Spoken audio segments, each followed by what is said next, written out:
What's up, PSU? It's Will and John again. I'm one of the editors. John is one of the freelancers.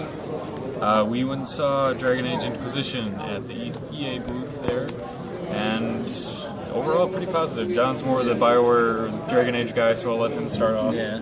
So yeah, I mean, basically we got to see like an alpha build of Dragon Age Inquisition, and yeah, I mean, it looks beautiful. It looks like it plays beautifully. There weren't any there was no errors as far as I could tell on like rendering or combat or anything like that. There was nothing. Yeah, so and what we saw was the alpha build too, which is something important. So to know. an alpha build being in good condition is always good to know, because I mean, more glitches usually show up in alpha. This time. It looked like a finished game pretty much. So that's impressive. Yeah, basically, the part that we saw was a portion of the game where it's mages versus Templars, like everyone else in the Dragon Age universe.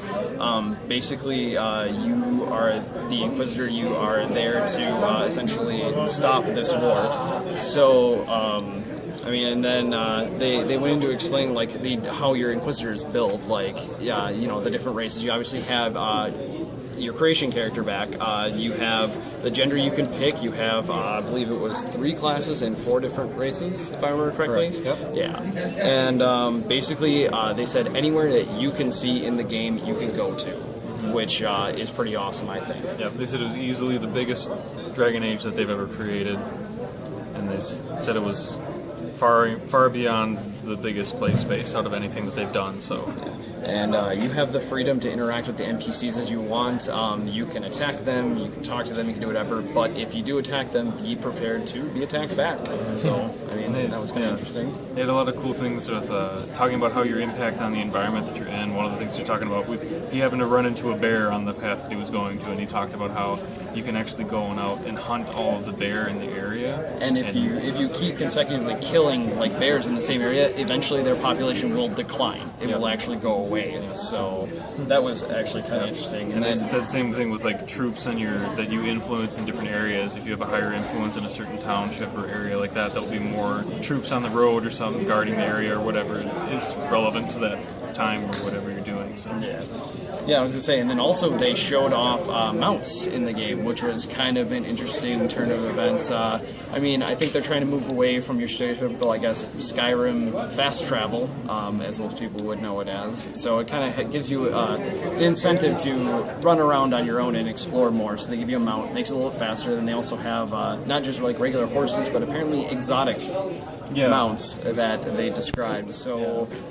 I don't know, Flying Dragon maybe? That'd be kind of cool. Yeah, that would be amazing. Not gonna get my hopes up too high, but I think that's still kind of a cool concept. And then another just cool tidbit that they had was noticing was the party dialogue. All the people that are in your party. That was something that seemed really fluid to me. Like it was, they had a lot of good back and forth, and it was commenting on like current things that were going on. Yeah, and it was pretty awesome. There was no repeating, which has happened a couple of times when I've been playing a Dragon Age game. They've repeated conversations to each other, and it was kind of nice to have something refreshing and different. Yeah, so like basically what we saw was a lot of stuff that was shown in the trailer. A lot of different areas, like the one part where they fight the dragon. We got to see that actually happen and play out.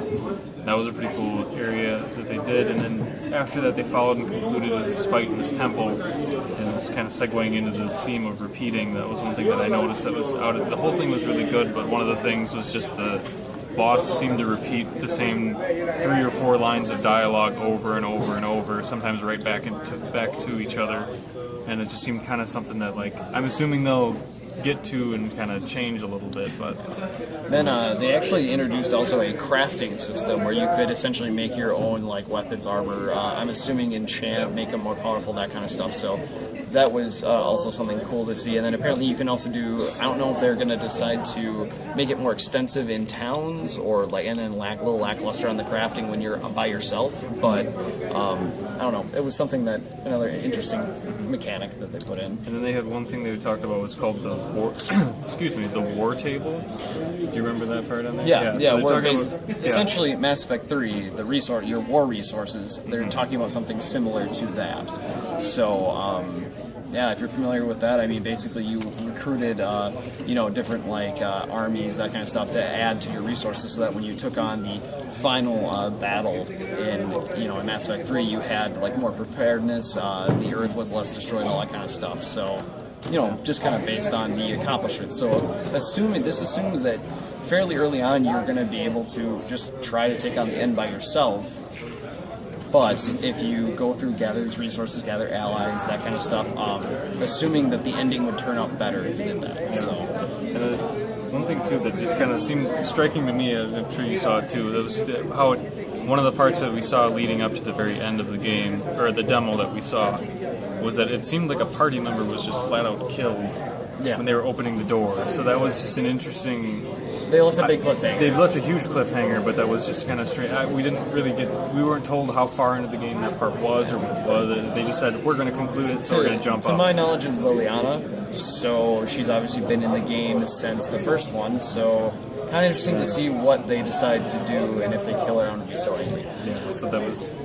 But obviously, as a Bioware game, that could be something that's completely dependent on what you did beforehand. So exactly. Something that's just part of the game. But yeah, so do you have anything else to add to this? Or? Not really. I think that about wraps it up. Yeah, so Dragon Age looks good from what we saw. Impressive, definitely very impressive for an alpha build, so I'm definitely going to see more on that. But in the meantime, for the rest of E3, keep watching PSU, refresh that page button, the home page button. We'll have all the content you need for the entire week. So I'm Will. This is John. And we're going to see you later this week. Signing off.